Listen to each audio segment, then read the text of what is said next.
What's up, everybody? This is Carmine Davis, and you are watching and listening to The Carmine Davis Show. What is up? Okay, so let me get adjusted.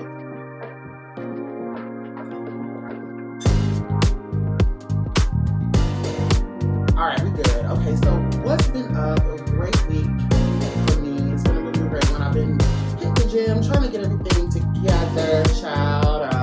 I came last week. I was open and honest about authentic use and all that, but I don't want people to think that, of course people always think whatever the fuck they can think, right? But Ozempic is not a cheat or anything like that. I think it's a great jumpstart if you ever suffered with issues with weight, or if obesity runs in your family, or, just trying to get a jumpstart on what you need to do. Remember that you still have to watch what you eat and get fit to get the ideal or to meet your goals, and that's what I'm doing. So I just got from the gym, I just got out the shower, and I just want to give you all this show really, really quickly. And let's get to the top topics. But before we do, make sure you guys subscribe, rate, and review this podcast. I don't do it for my health, and we're going to hop right into it. Monica fires back at fans who think she's got a new partner to quit. Okay, this is from loveyscott.com. Monica is currently on tour with Nicki Minaj and has been sharing pictures with her boyfriend, Anthony Wilson, on Instagram. In the post comment section, one fan had some particularly harsh words for the singer moving on from her past known relationship, which was her 10-year marriage to Shannon Brown from 2010 to 2019, when she filed for divorce. Y'all don't believe in staying single and cleansing that last man out your cat emoji, the fan commented. My last one couldn't even get no damn cat emoji. Monica clapped back to the tinted cleanser in the comment section, and that was 2.5 years ago, and this is why it's better to speak what you know, or just MYMFBB, mind your motherfucking business, bitch. I love that one thing. Side note, I love how we do acronyms, and we know exactly what the other ones are saying. We could come up with anything as Black people and just know exactly what we're talking about. MYMFBB. Mind your motherfucking business, bitch. Okay, she concluded, which we assume means, well, we don't want to spoil it for you. Regardless, it's not the only other recent rumor that the College Park native has to address recently. When some fans theorized that she got a BBL, she was quick to set the record straight on Instagram Live. Y'all got jokes, Monica told her audience on the social media platforms before her Pink Friday 2 show with her Love Me Enough collaborator began. Let me tell you something. My health is far too bad to be playing like that. For me, a BBL would mean bought by Linda, she explained, which was a praiseful and comment messaging her stylist. Mama, don't play. I won't even get lash extensions. I still wear strips. I can rip them off. I done kept it real with y'all for so long, y'all forgot. Meanwhile, the 43-year-old's ex, C. Murder, recently seemed to address her comments on being heartbroken. I don't know why someone that feels the need to publicly bash a person that fighting for their life. The incarcerated rapper wrote on IG, I'm a Black male fighting and hoping for freedom one day. Want to speak on something? Let's talk about freeing us Louisiana inmates still held illegally and constitutionally by a racist Jim Crow law through a non-retroactive 10-2 non-unanimous jury. Facts. I am asking all celebrities against racism to visit the website www.louisianabusinessagainstracistlawss.com and retweet to help relieve modern-day slavery and sign a petition for freedom. Thanks. Okay, well, one, you can never tell somebody when to bounce back too quick. I just left my nigga 2 weeks ago, and I'm already entertaining niggas in my DMs. And I might be with him, that nigga that I left 2 weeks ago, in a couple of days. You don't tell somebody,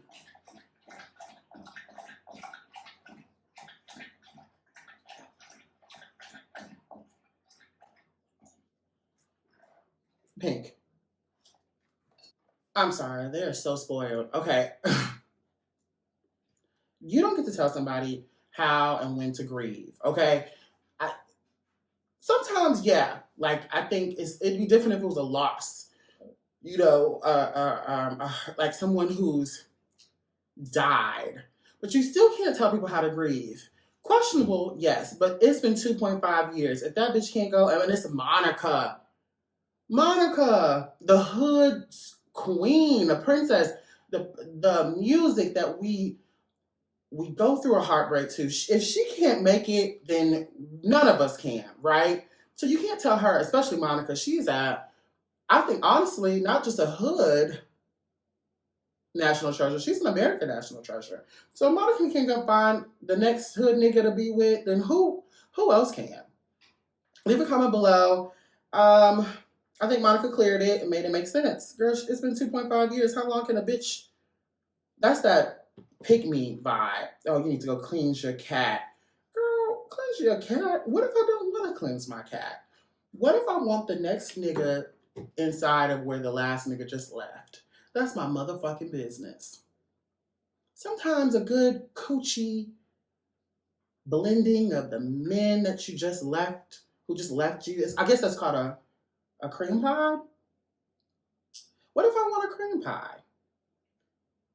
That's my business. That's my motherfucking business.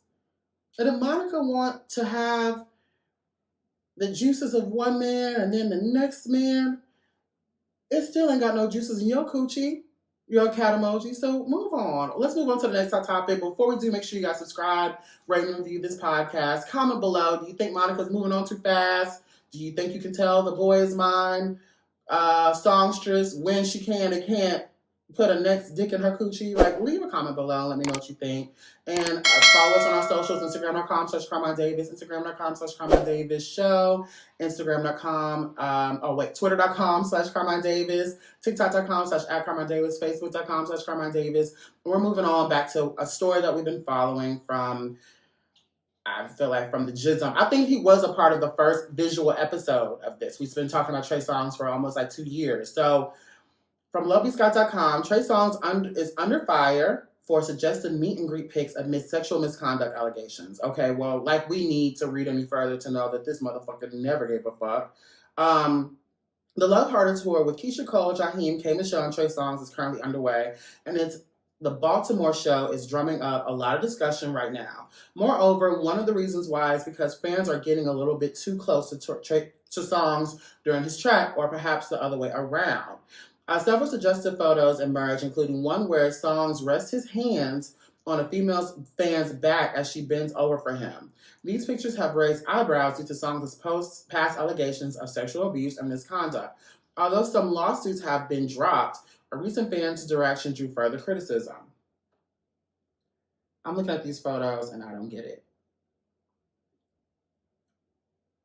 Y'all kind of lost me. Okay, fans and critics alike have commented on the inappropriateness of these poses. Given the context of Songz' allegations, some believe it was poor choice and encourage others to avoid paid meet and greets with him. Meanwhile, a separate development emerged in the legal realm. A woman who had filed a $20 million lawsuit against Songz has withdrawn her claim. In court documents, she states that she is dismissing the entire action, but leaves open the possibilities of refiling a suit later. Songz has faced multiple allegations of sexual assault and misconduct over the years. In 2021, former college basketball player Dylan Gonzalez accused him of rape. Songz also reportedly lashed out at women who flipped him off after he threw $300 at her, calling her ungrateful via direct message. Okay, so you can skip through all of that, and we already know Trey don't give a fuck. You didn't have to read any of that. You don't have to look at any of these photos to know that Trey Songz don't give a fuck. He don't give a fuck. He don't give a fuck. And this motherfucker been posing like this with women since the fucking early 2000s. So that's not going to change. They probably pay for a meet and greet. And we all know, it's National Women's Month. So I want to have a disclaimer. We love Black women. I love y'all. Y'all are my biggest supporter. Actually, side note, my biggest listeners and my biggest supporters are Black women. So I love y'all, but y'all didn't come here to hear some bullshit. Y'all came here to hear the truth. And y'all know how y'all are when it comes to Black men and the issues that we talked about it multiple times on the show that y'all have with holding them accountable, holding them and giving and divvying out proper accountability. That didn't do nothing but make them, a lot of Black women who have issues with Black men and accountability, these girls probably just lined up and want to be the next victim, low-key. Like, let's just be real. Like, can we be frank about it. Like, there are some women who are not girls, okay? And feel like all those women who have filed claims against Trey had it coming. There's no way that that's true. Not my Trey. He could do that to me. He could do that to me. And they're the reason why he does not know what a no means. He's probably more attracted to a no than a yes, because you bitches are slurping his dick and letting him do whatever to y'all without any accountability. So, of course, it's people like y'all that has created a problem that we're looking at right now. Do you know what I'm saying? Leave a comment below. I'm not victim shaming. Actually, I'm not victim shaming.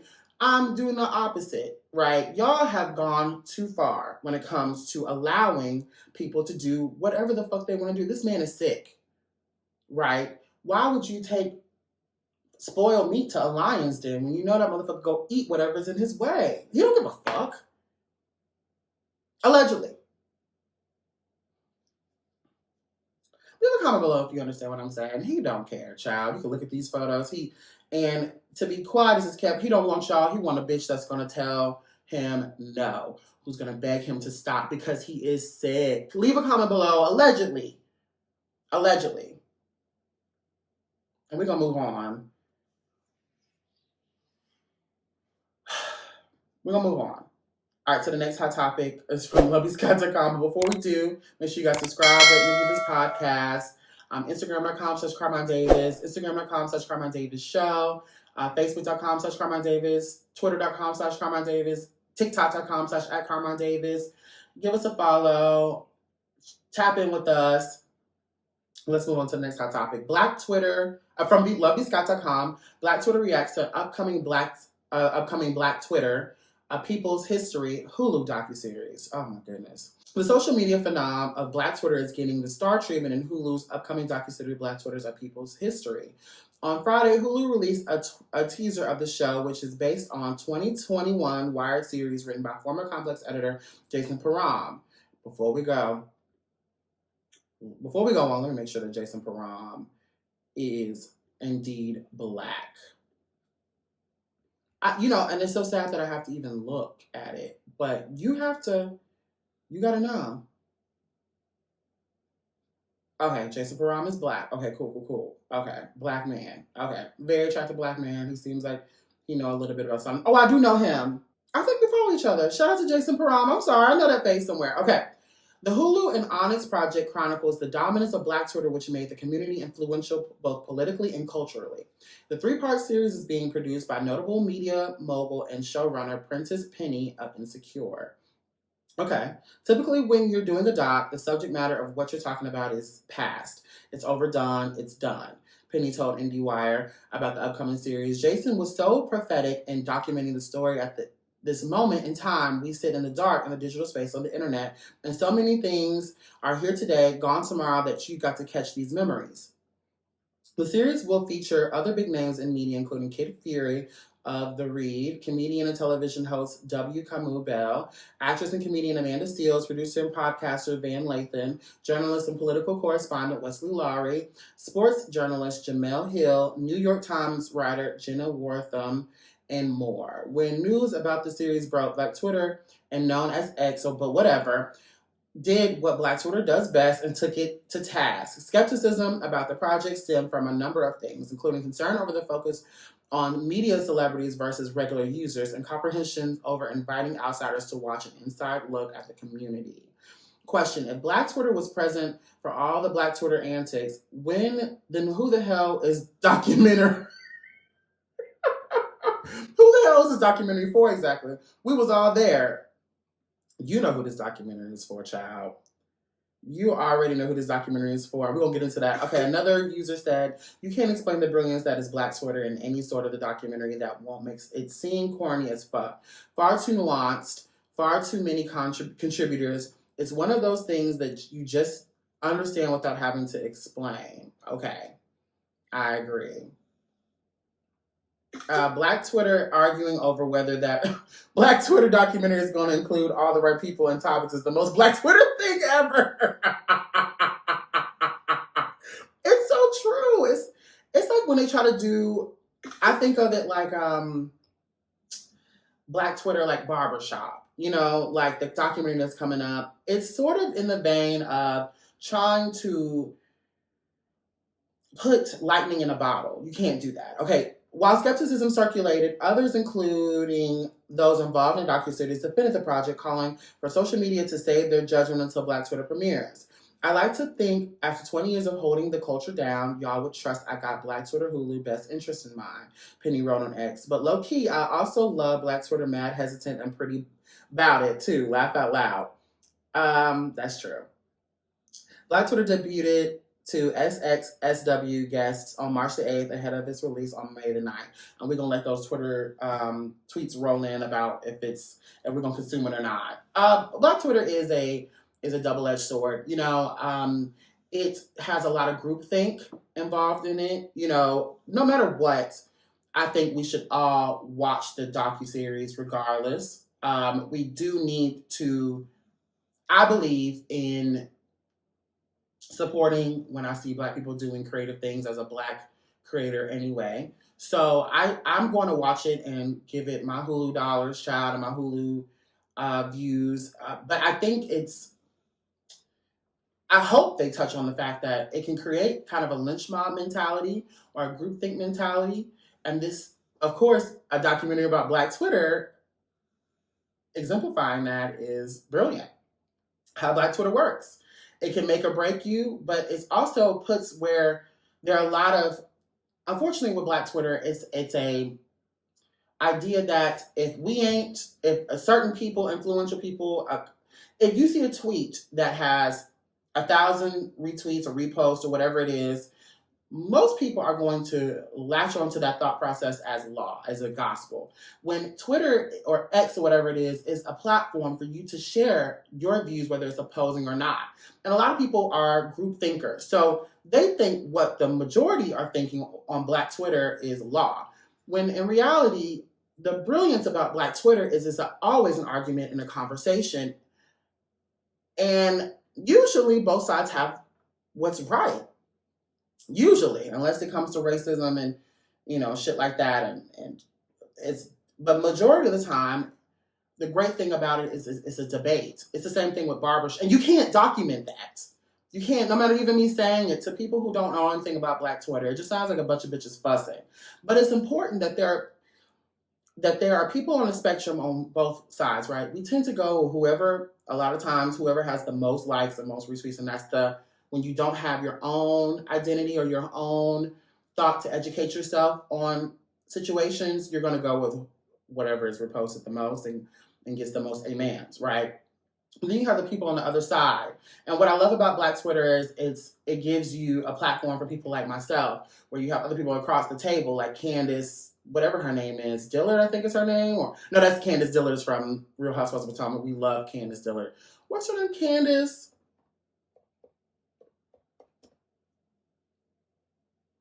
Owens. Yeah, Candace Owens, where you have me and her on the complete opposite spectrums of things.